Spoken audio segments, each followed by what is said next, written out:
Kerajaan siluman buaya putih yang menjadi penguasa Sungai Cisanggarung pada zamannya. Semua buaya putih yang menghuni Sungai Cisanggarung berhasil dibinasakan oleh ular bertanduk, hingga semua keturunannya habis. Namun nih sob, sebelum ular bertanduk membinasakan kerajaan siluman buaya putih, satu butir telur keturunan Raja Buaya berhasil disembunyikan ke darat.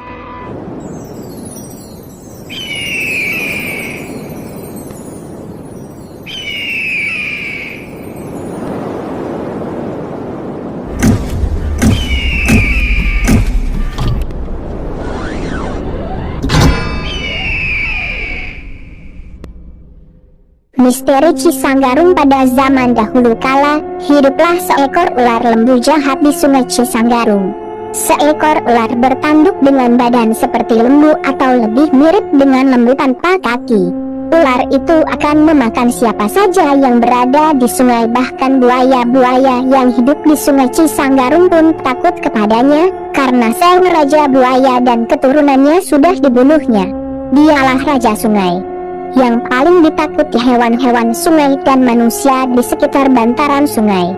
Suatu hari dia mencoba memangsa seorang kakek tua yang sedang memandikan sapinya di Sungai Cisanggarung.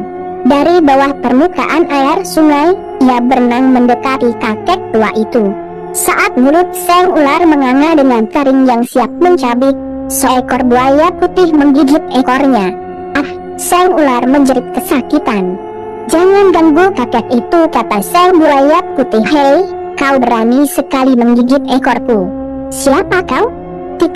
"Aku buaya putih, anak dari Raja Buaya Sungai Cisanggarung yang telah kau bunuh."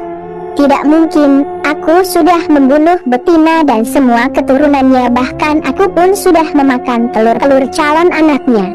Sang ular tak percaya dengan pengakuan buaya putih. "Aku berhasil disembunyikan.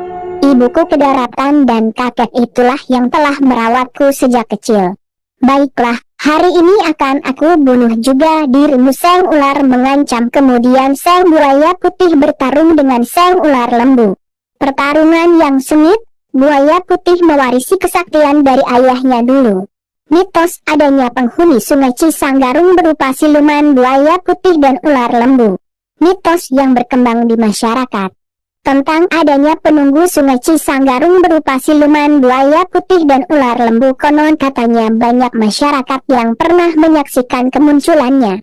Di antaranya kesaksian seorang warga dari Desa Bojong Negara, Kecamatan Ciledug. Ketika ditanya kebenaran pengalamannya, Mbah Erom menjelaskan, "Benar, itu saya alami sewaktu mancing, karena dari siang belum dapat ikan satu ekor pun. Penasaran, saya mancing sampai menjelang maghrib, lagi fokus melihat ujung pancing. Tiba-tiba muncul di permukaan air, bentuk seperti punggung kerbau hitam sambil terdengar jelas suaranya seperti dengusan hidung kerbau di permukaan air." Akhirnya sang buaya putih berhasil mengalahkan sang ular lembu. Namun dia tidak membunuh sang ular lembu. Dia membiarkan sang ular hidup dengan syarat dia tidak mengganggu manusia yang berada di sungai. Dia belajar dari sang kakek yang merawatnya. Meskipun sang kakek dikucilkan manusia lain karena penyakitnya, namun sang kakek tak pernah membenci manusia-manusia itu. Sang kakek tidak menyadari bahwa buaya putih yang dipeliharanya telah menyelamatkannya dari serangan sang ular lembu. "Kek, terima kasih telah merawatku," ucap sang buaya dengan ekornya. Mengusap-usap betis kakek tua. "Kaukah itu putih?" jawab sang kakek. "Iya, izinkan aku kembali ke Sungai Cisanggarung." "Baiklah, kembalilah. Kakek hanya meminta kamu untuk melindungi orang-orang yang berada di sungai ini." "Iya kek, aku janji." Kali ini moncongnya yang menciumi betis sang kakek. Sang buaya putih pun pergi meninggalkan kakek tua. Dia akan setia terhadap janjinya untuk melindungi manusia-manusia yang berada di Sungai Cisanggarung, baik untuk mandi, mencuci baju atau mencuci hewan ternak. Cerita ini berasal dari mitos yang sering saya dengar tentang keberadaan seekor ular lembu di dasar Sungai Cisanggarung. Ular lembu yang sering memakan korban setiap tahunnya. Karena memang hampir selalu ada orang yang mati dan hilang jasadnya di sungai yang membelah provinsi Jawa Barat dan Jawa Tengah. Sedangkan keberadaan buaya putih dipercaya oleh warga akan selalu terlihat sama meski air sedang tinggi atau sedikit.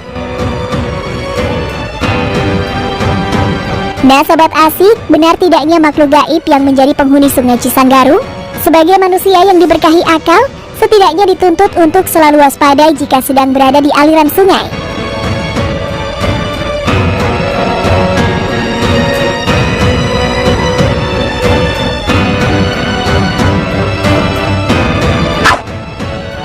Bagaimana kalau menurut pendapat kalian sob? Jangan lupa untuk tulis komentar kalian di bawah ini ya.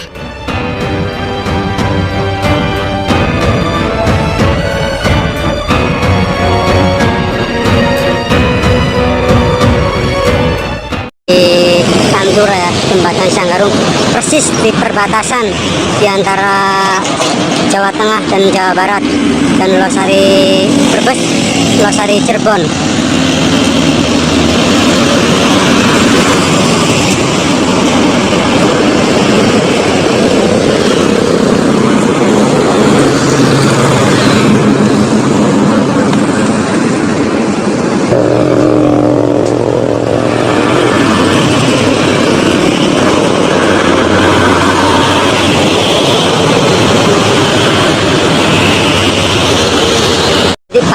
Pantauan dari jembatan Cisanggarung, tepatnya di Jalan Pantura ya, Jalan Pantura Losari. Nah, airnya sangat-sangat besar, jadi kemungkinan korban pun nggak begitu cepat ditemukan sedulur, karena airnya sangat-sangat besar daripada kemarin ya, sekarang lebih-lebih dari besar gitu.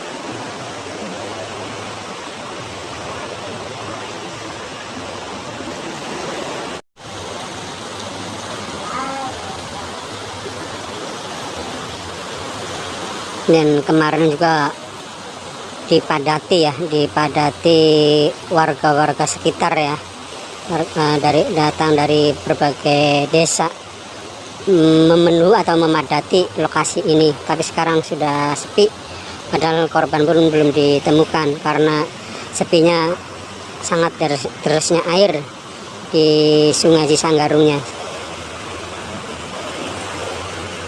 Dan posisinya seperti ini ya sedulur ya, airnya sangat-sangat deras dan sangat gede. Ini persis di titik ya, di titik kejadian tenggelamnya seorang remaja yang sampai saat ini belum ditemukan.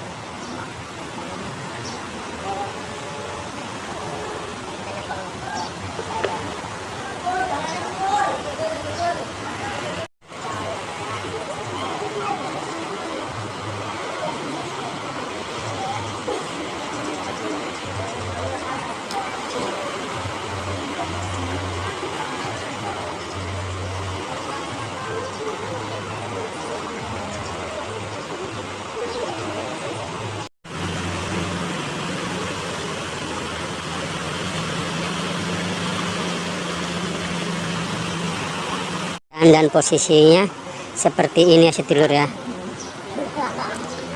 airnya sangat-sangat deras dan sangat gede. Ini persis di titik ya, di titik kejadian tenggelamnya seorang remaja yang sampai saat ini belum ditemukan.